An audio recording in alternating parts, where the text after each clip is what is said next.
What's going on, everyone? Welcome back to another episode of the Underestimated Podcast. It's your host, Jeremy Orr, back on another episode.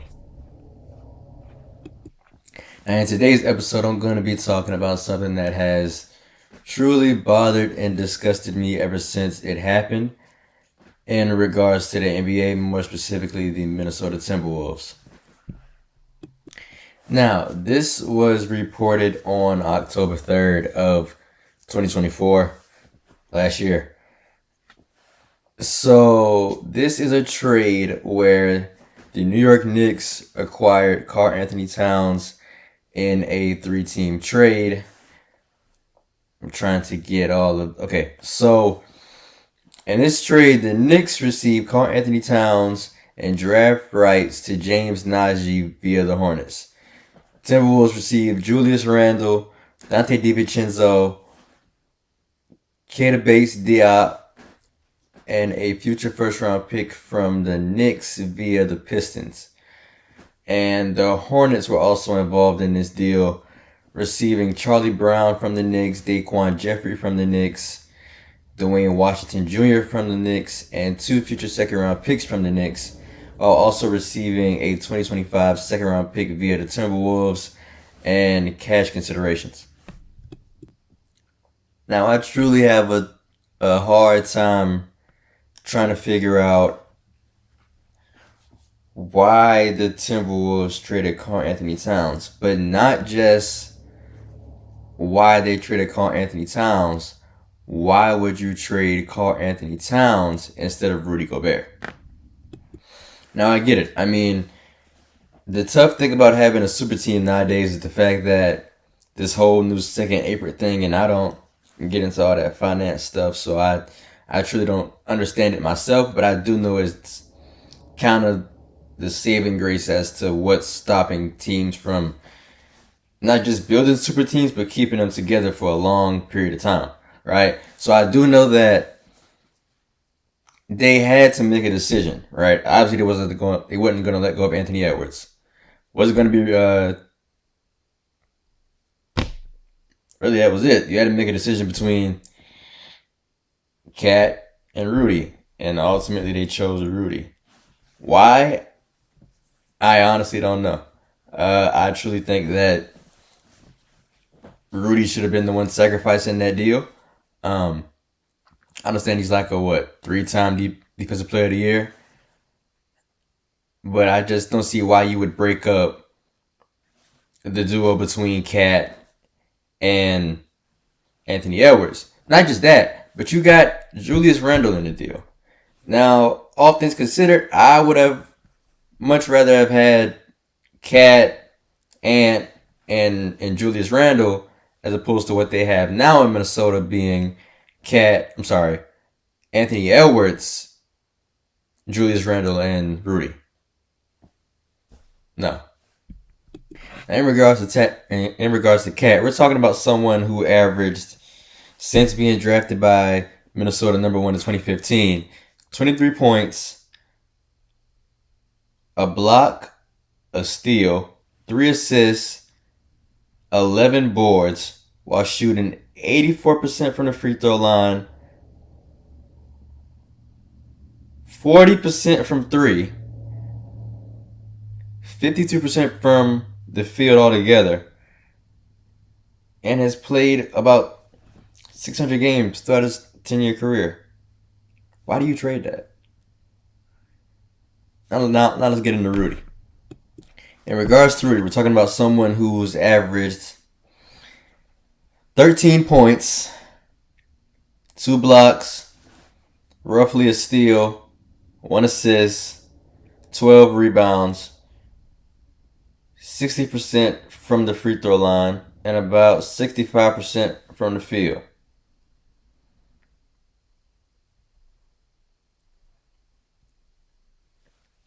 Wait, not done yet. Not to also mention, Cat was a 4-time All-Star, 2-time All-NBA, and 2015-16 Rookie of the Year. Also an All-Star starter this year with the Knicks. This is ridiculous, man. As for Rudy, 3-time All-Star, All NBA second team back in 2017, 3-time All NBA third team, 4-time Defensive Player of the Year, 7-time All Defensive First Team, blocks leader, rebound leader. Cool. Now I'm gonna just put this out there too. I know you can say, oh, he won 4 DPOYs, like he brings defense to the table. Cool. Just being honest, all 4 of those DPOYs, he wasn't deserving of. Definitely 2 of them. Those last 2 that he got, I don't know. My thing is with the DPOY, I get it's not defensive player. I mean, I get it's defensive player of the year and not defensive team of the year. But how can you be defensive player of the year and your team doesn't rank at least top 10 in defense? Now, I'm saying that because that's why I felt like not Rudy. Victor Wembanyama was not deserving of the award last year. Because although he was amazing on defense, and he's amazing on defense again this year, which he probably will end up getting it this year, I was thinking, okay, but they were like, I want to say 15th or either 15th, 17th, or 18th. I can check actually. Okay, well, actually, I was way off. I was being way too gracious with them. They were ranked 26th last season in defensive rating. For reasoning why I did not want, or that I felt Wemby was not deserving of the award last year. As for the Timberwolves, who were ranked 4th in defensive rating last year, and then you got the best defender on the team getting DPOY. Anyway, let's break this down a little bit further as to why I think Rudy should have been traded in that deal. I know those salaries were similar, and they could have still dealt Rudy out. Now, there is a possibility that maybe they did try to deal Rudy out, and the Knicks were just like, nah, we don't want Rudy. That's a possibility. But I still think in some way, shape, or form, they could have dealt Rudy out in that deal, and it could have gotten done. Maybe not have been to New York for Julius Randle, but somewhere where they could have gotten compensated in a reciprocal that would have been equal. Now, I'm not from Minnesota. I don't favor any Minnesota sports teams. So maybe someone who has been maybe a Minnesota native or is a Timberwolves fan during the Karl-Anthony Towns, Rudy Gobert period, or currently could tell me otherwise, or actually the franchise's history actually. But I personally believe that you can see in this title, this is the biggest mistake that the Timberwolves have made in their franchise's history.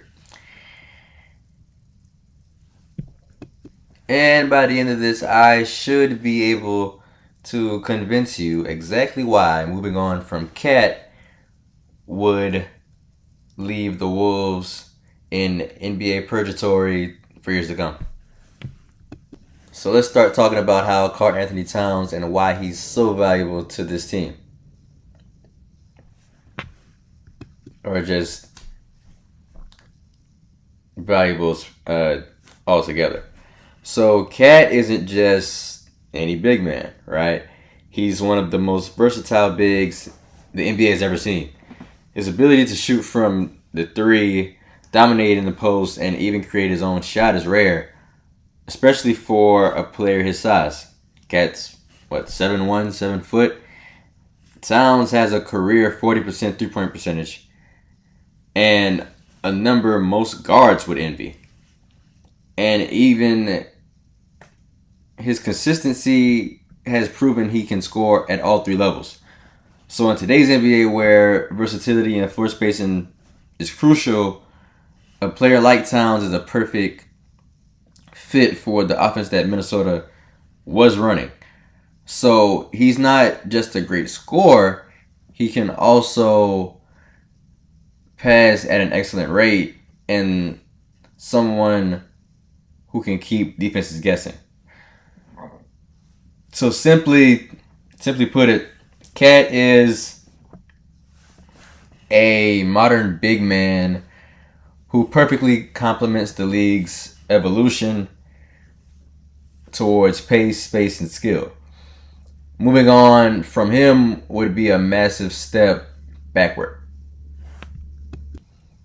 Now, looking at Rudy Gobert, don't get me wrong.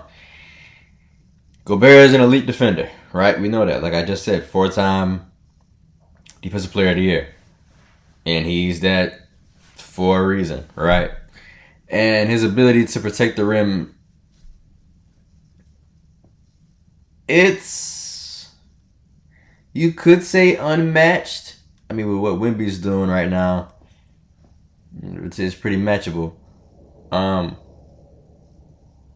Like I get it, like he's been dunked on at the rim on multiple occasions. But what I usually tell people is like you don't become one of the best defenders of all time unless you go through those things a couple of times. Like most people aren't taking those challenges. Like they see certain people go up at that rim and they're moving out of the way, moving backwards. They're just trying to avoid that. So it's different. It's a lot of ways to look at getting dunked on to a certain degree, right? So when you look at the big picture, his game is extremely limited, right? Offensively, Gobert is almost non-existent outside of his dunks and putbacks. He can't create his own shot, doesn't stretch the floor, and has consistently struggled in playoff situations where teams exploit his inability to guard on the perimeter. On top of that, the Timberwolves already gave up a ridiculous amount to acquire Gobert, trading away draft picks and young assets that could have been used to build for the future, right? So, was Gobert worth that price? So far, the results say no. If Minnesota doubles down and builds around Gobert instead of Towns, it could set the franchise back even further. I guess the real question is who fits better with Anthony Edwards, right? Edwards is clearly the future of the Timberwolves, a rising star with the potential to be one of the best players in the league. He actually already is one of the best players in the league. When you look at his game, he needs a running mate who can adapt, space the floor, and take pressure off him offensively. So that's Karl-Anthony Towns. Cat's ability to shoot and score at all levels complements Edwards perfectly, right? So Gobert, on the other hand, clogs the paint and limits spacing, which can hurt Edwards' ability to attack the basket. Now, if you look at him this year, I think Ant is actually leading the league in threes this year. So he's definitely kicked up his 3-point marksmanship up a ton. Like, I mean, I think he has more threes than Curry this year. I mean, if he's leading the league, obviously he has more than everyone. But like that's crazy to say, right? Anthony Edwards was someone that was drafted for his athletic ability mainly.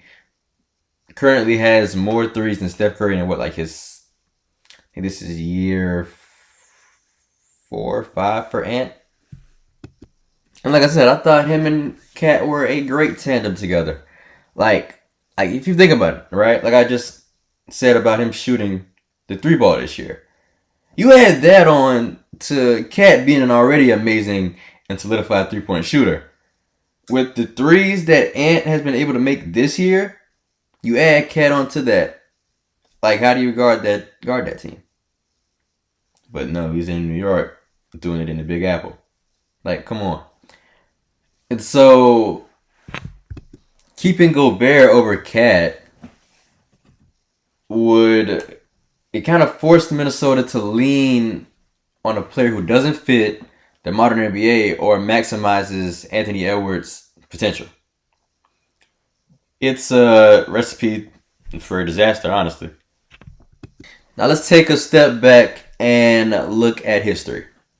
So, Time and time again, we've seen NBA teams make the wrong decision when it comes to keeping the wrong player, right? Think about when Portland chose Greg Oden over Kevin Durant, or when the Oklahoma City Thunder traded away James Harden instead of finding a way to keep him alongside Russ and KD.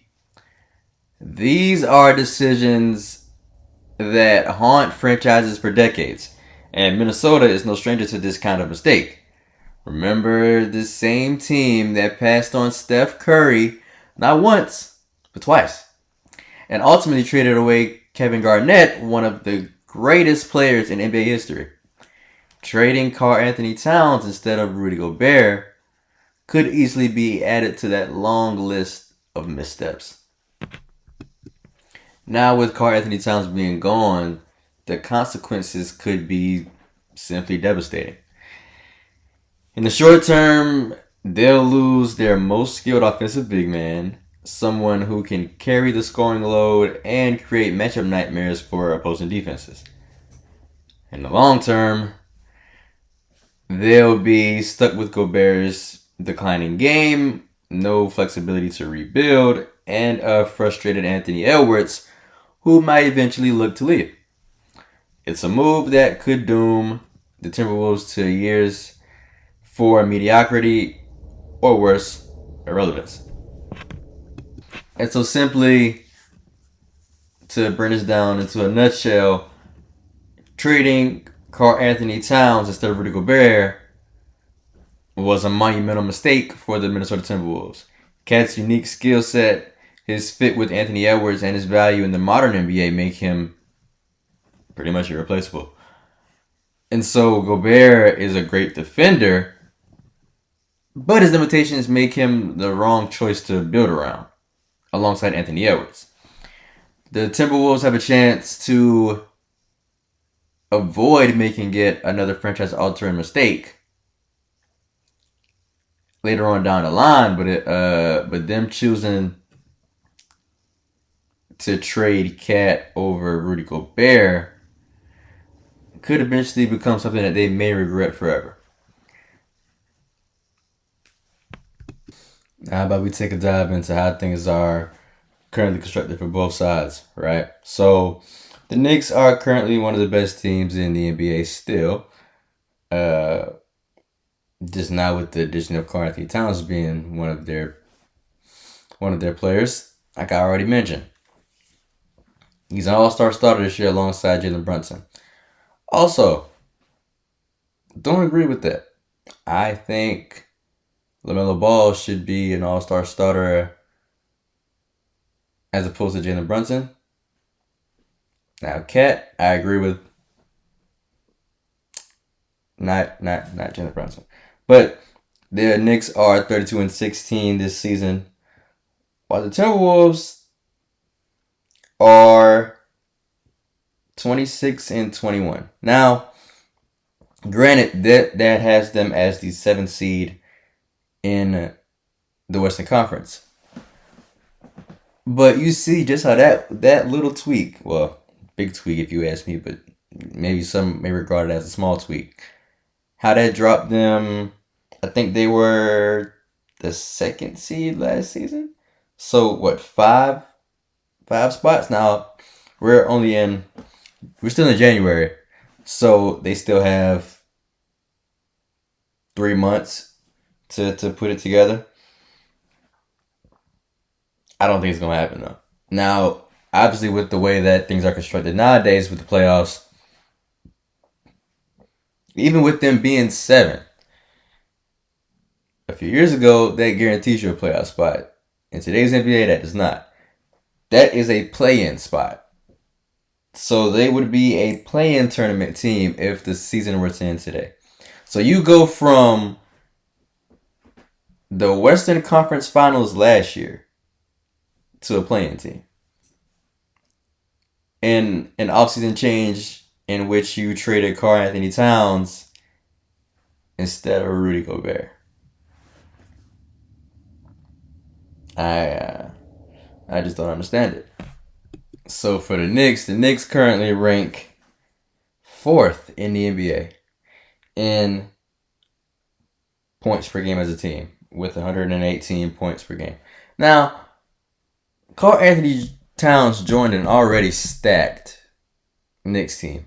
That team starting lineup, I believe. I just watched them last night because they played. They played the Nuggets. Played the Nuggets last night.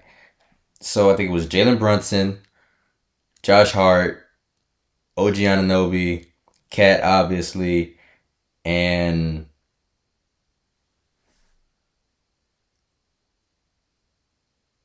I want to say Precious Achua.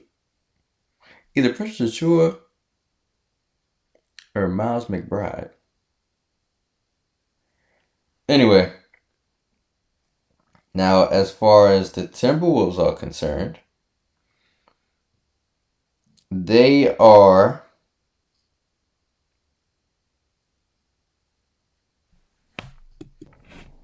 22nd in the NBA in points per game, averaging 111. They are top 10 in field goal percentage. The Knicks are tied for first. They are on a three-way tie along with the Knicks and Cavaliers for three-point percentage as a team, mainly because of Anthony Edwards. We'll say both teams are top 10 in the NBA in points per game so basically the opposing team. So opposing teams' points per game scored on them. Great. Amazing. But I mean, even though I haven't really heard it, actually I haven't heard it at all. February 6th, or is it the 8th? I think it's the 6th, is when the NBA trade deadline is. There are some moves that could be made for the Timberwolves if they would like to better compensate for some help alongside Anthony Edwards. Or, I've heard a lot of names being thrown out there. De'Aaron Fox looks to be on the move. Jimmy Butler looks to be on the move. Bradley Beal looks to be on the move. Three players who all of which have similar salaries to Rudy Gobert. I don't really like Jimmy Butler returning to Minnesota at this point. For Bradley Beal, I don't like that either because that would have to push him or Ant to the 3. And I don't like that for either one of them. Now, De'Aaron Fox, I did see King of the Fourth Quarter, somebody who I have idolized since I started watching YouTube back in my earlier childhood days. I saw would that be his podcast? I think that's his podcast. His podcast where he was talking about the De'Aaron Fox situation and saying, how about you ship De'Aaron Fox to the Timberwolves? And I thought about it because all I've been hearing was Spurs. And honestly, this is not about De'Aaron Fox, but I don't understand why. What's the whole shindig about him wanting to be moved or the Kings wanting to move him out of Sacramento? I don't get that at all.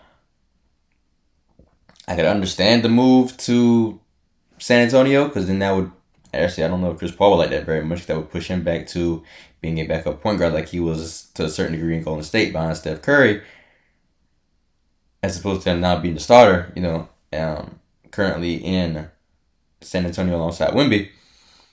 But I thought about it, because I've been hearing, like I said, nothing but Spurs in regards to De'Aaron Fox.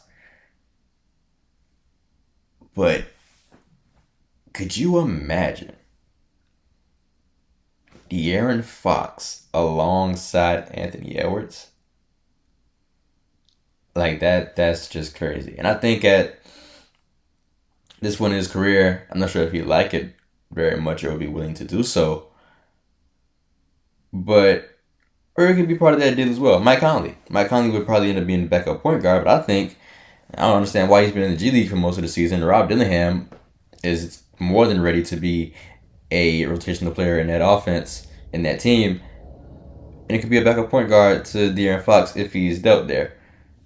So I don't see nothing wrong with you moving Rudy Gobert to the Kings. That would put him alongside Sabonis. And I'm pretty sure Sabonis would prefer to play the 4 as opposed to the 5. We're able to take care of that. So it's definitely some possibilities that could be applicable when you think about Rudy Gobert still being dealt. Same thing goes with Julius Randle. I don't like him in Minnesota. I don't understand it, especially him for Cat. Like, even if they dealt him for Rudy, I would have liked that more so than him being dealt for Cat. But I don't know. I've kind of lost it on Julius Randle, to be honest. So I'm not. I just, I'm cool. I think they got to make some moves for sure. They definitely got to make some moves. Um, Dante has to get healthy. They got to figure out what they're gonna do at that point guard spot. A guy that could definitely start for an NBA team at the point guard position, who is what I consider to be a true point guard still, that nobody seems to be gunning for, is Malcolm Brogdon out of Washington. I don't understand why he's still in Washington. Like, team should be blowing the Wizards' phone off the hook, telling their GM like, "Hey, like, what you want for Brogdon? Because we want him." Like, I probably would give up 2 first-round picks for Malcolm Brogdon, to be honest. I think that would be a great fit alongside Anthony Edwards as well. So I mean, like I said, there's definitely plenty of different ways to go about it.